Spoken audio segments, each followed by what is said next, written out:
Guitar tips, just the tips, just for you. Guitar tips. Hello and welcome to Guitar Tips. My name is Adam Levy. This is my weekly video blog. I post a new guitar tip here each and every Friday. And you can tune in, you can subscribe. This is episode number 49, so we're almost at a full year now. And if you're new here, you might want to go back and watch some of the earlier ones. They're not in any kind of particular sequence, so if you're just starting, you can start here and go forward. You can go back, you can skip around, really whatever suits you. This week's guitar tip is listen to Monk. Listen to Monk. In this particular case, I'm not talking about Buddhism. I'm talking about Thelonious Monk, the great jazz composer and piano player. This is a record that he made, I can't find the date on here, but anyway, this is a good one. I just actually picked this up recently. Fantastic record. If you like jazz and you are not listening to Monk, I think you will be pleasantly surprised. He's coming from a pretty different place in jazz history. I think he's pretty unique. He definitely absorbed all the music that had come before him in jazz, but then he kind of like took a sidestep with that all that information and wisdom, and instead of following the progression of jazz that seemed to be happening in the mainstream, he said, "No, let's take it over here."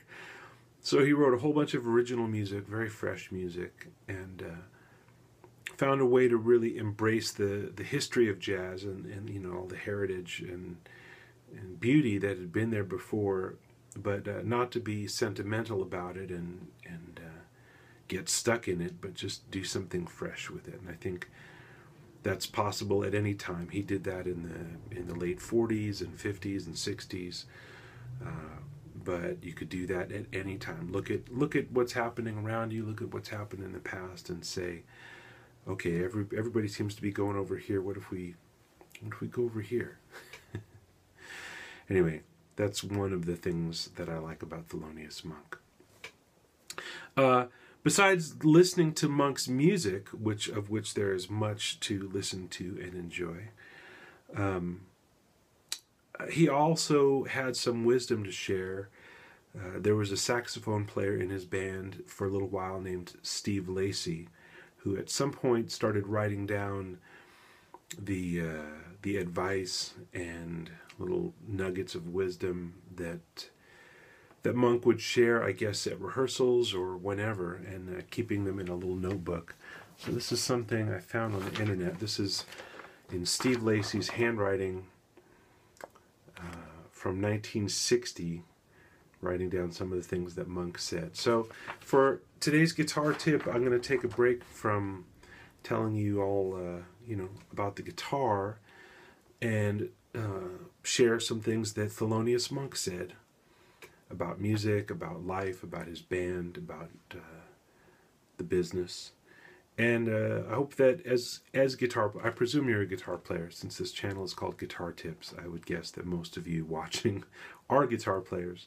But this advice is not specific to guitar players, but certainly could come in handy for playing the guitar.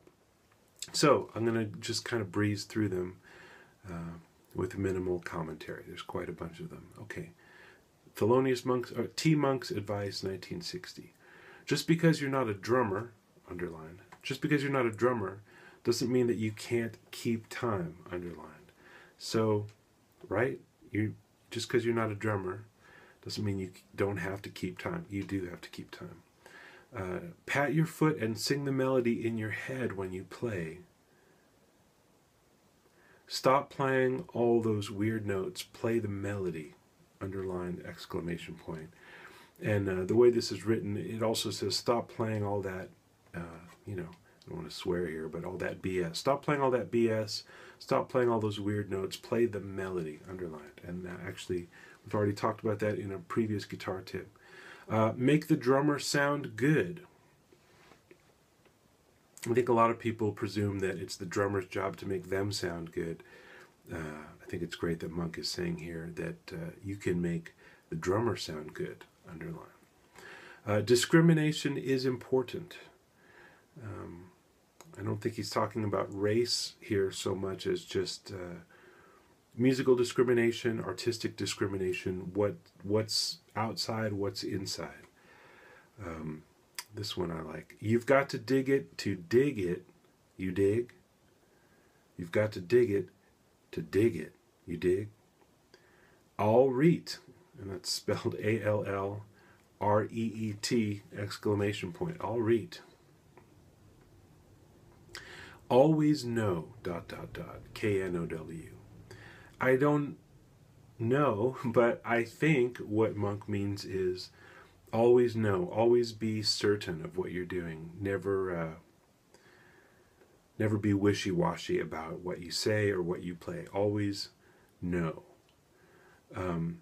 And then there's this little parenthetical thing. It says Monk, and there's an arrow. I'll show you here. I really don't know what Steve Lacy was trying to indicate with that, but I'll leave it up to you to interpret that.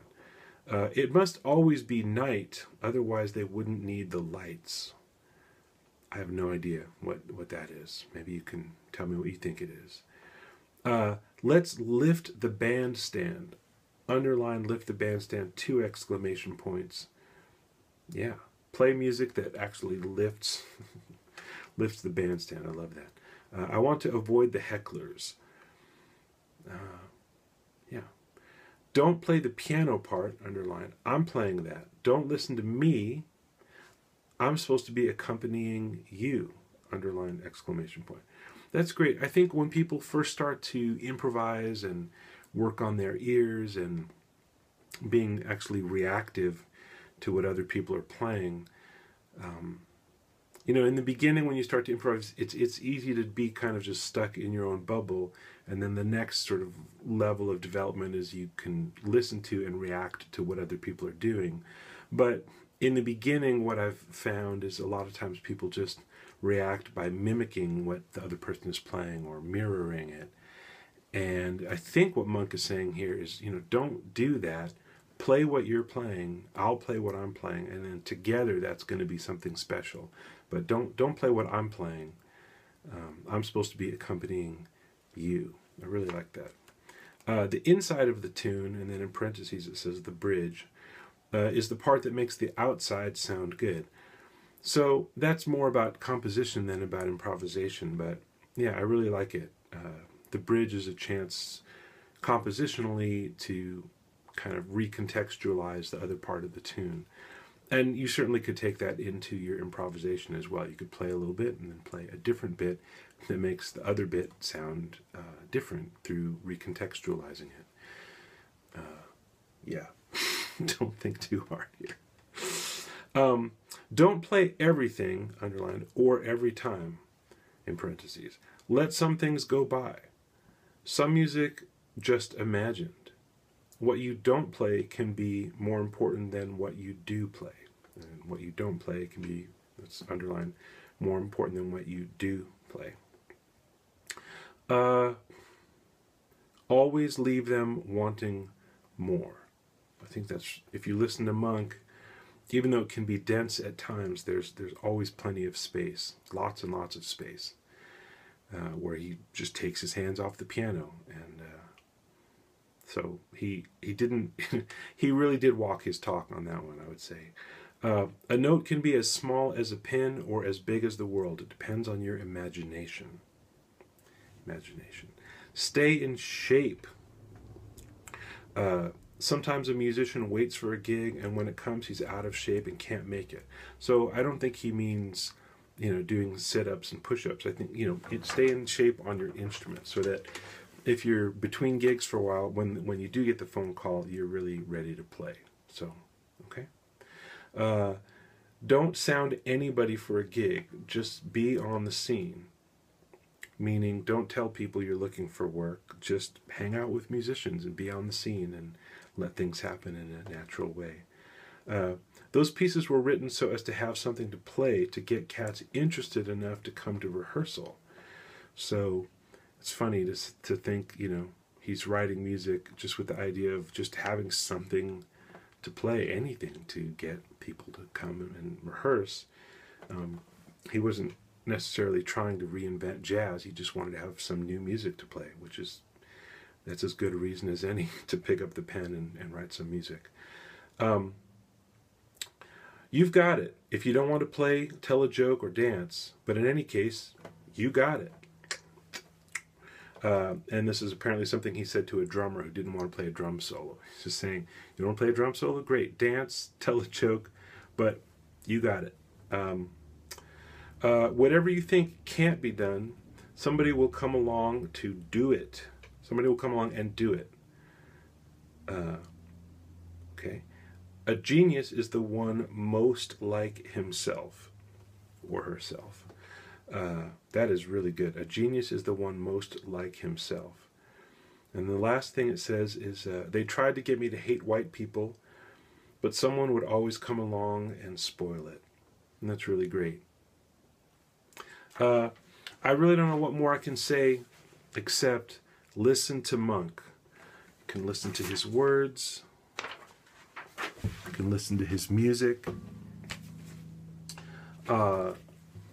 If you're interested, I actually recorded last year a whole bunch of Monk music with clarinetist Ben Goldberg and drummer Smith Dobson. You can find it on Bandcamp. If you go to bandcamp.com and search for Ben Goldberg and Monk, you can check it out. On Bandcamp, also one of my favorite guitar players, Noel Akshote, just released a recording of, I think, all of the Monk songs that Monk ever wrote for solo guitar and overdubbed guitars. Lots of people have tackled Monk's music on the guitar, on other instruments. It's beautiful music. It's a beautiful world of music. It's somewhat finite. I think there's something like 50 Monk tunes, so it could be daunting to get started in, but if you do get started, it's not like trying to tackle the whole real book or all the show tunes ever written. It is a finite world, but it's an infinite finite world. So that's this week's guitar tip. Listen to Monk, or if you're really a big McCartney fan, listen to what the Monk said. Please subscribe, tell your friends, tell your ma, tell your pa. Stay tuned and take good care.